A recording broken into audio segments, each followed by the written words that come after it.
Hi, everybody. Thanks for joining us here online and on News Center Maine Plus. I'm meteorologist Ryan Breton with the latest update on this storm, which will bring its biggest impact Wednesday evening and Wednesday night. But also want you to be aware that early in the morning on Wednesday, particularly away from the coastline, there will still be some icy spots from freezing rain. The temperatures all day Tuesday didn't rise, and they're not rising much overnight either. So that's a recipe for freezing rain, and any untreated spots may be slippery for a while Wednesday morning. Then we'll warm up. We'll have plain rain through the late morning and afternoon. Some of that rain will be heavy, but the wind doesn't really pick up until late afternoon and early evening, and especially tomorrow night. And that's when we'll have potential power outages and also flooding when you consider the melting snow and the heavy rain coming through.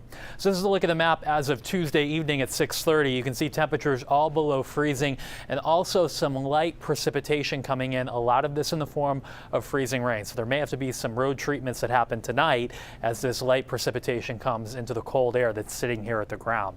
This is the storm system that's on the way, though. There's a warm front that comes through Wednesday morning, and as that happens, temperatures rise safely above freezing, and we get warm actually by the end of the day. Temperatures will be rising into the 50s, maybe even near 60 in some spots by Wednesday night as the storm takes a track to our northwest, putting us on the warm and windy side of it. So we'll go through the hour-by-hour timeline. Through the rest of Tuesday night, there will be areas of freezing rain. Most of it is light in the form of mist and drizzle, but at times there may be some steadier freezing rain toward about daybreak on Wednesday. The coastline should be rising above freezing by sunrise, but inland areas, it's going to be colder. So there may be some delays Wednesday morning in these places that have a little bit of freezing rain and some slick travel. You'll have to watch your own driveway, parking lots, things like that. But then the southerly wind warms us up during the morning, and I think that by midday we all have rain, and that rain will be heavy at times through the afternoon, coming in waves. There might even be some rumbles of thunder in this rain as well. The wind, though, doesn't really pick up until Wednesday evening, and that's as this squall line starts coming in from the west.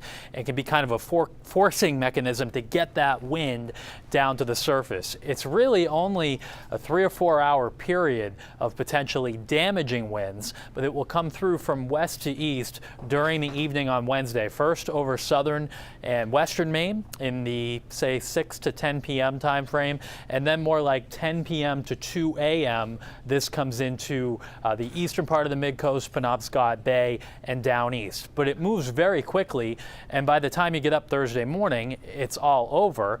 At that point, the temperatures will be dropping, and we'll be cleaning up whatever mess is left behind.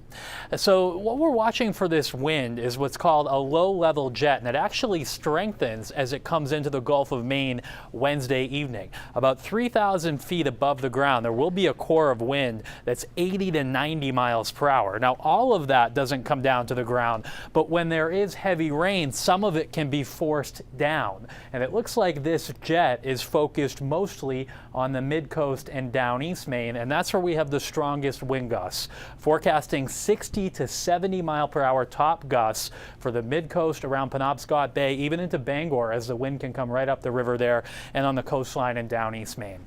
On the flip side, in New Hampshire and western Maine, where you don't get into that low-level jet, gusts will not be as strong, probably 30 to 50 miles per hour at their max, but even that can cause scattered power outages in this region. Toughest area of the forecast is probably in this orange. We're forecasting 50 to 60 mile per hour gusts, including the coast of York County, eastern Cumberland County, Casco Bay, Portland, and into central Maine. This will be enough for power outages if we get gusts of 50 to 60 miles per hour. It's really a question of the extent and how many. If we're on the higher end, those outages would be widespread. If we're on the lower end, we may get a little lucky and keep them more scattered. But either way, the message is you've got to be ready for power outages Wednesday night.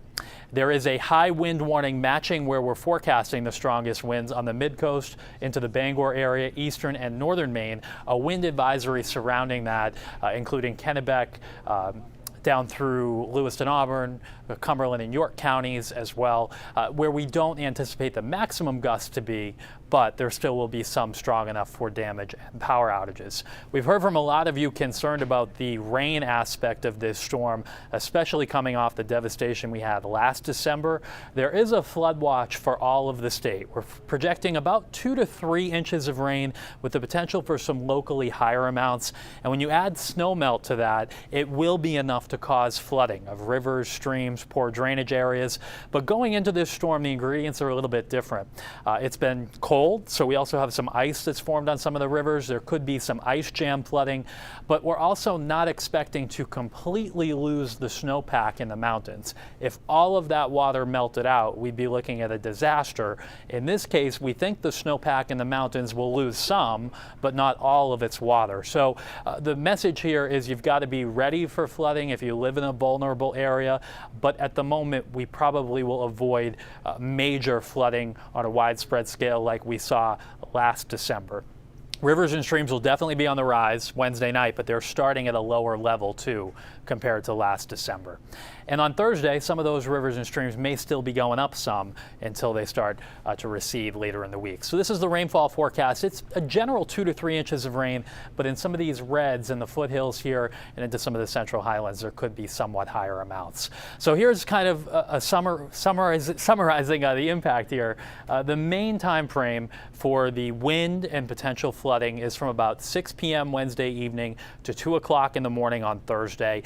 During that time is when we'll have the strongest gusts and heaviest downpours, and you've got to be ready for a power outage. And if you live in a vulnerable spot, be aware of the possibility for flooding, and there likely will be some flash flood warnings that get issued, so heed those warnings when they come out.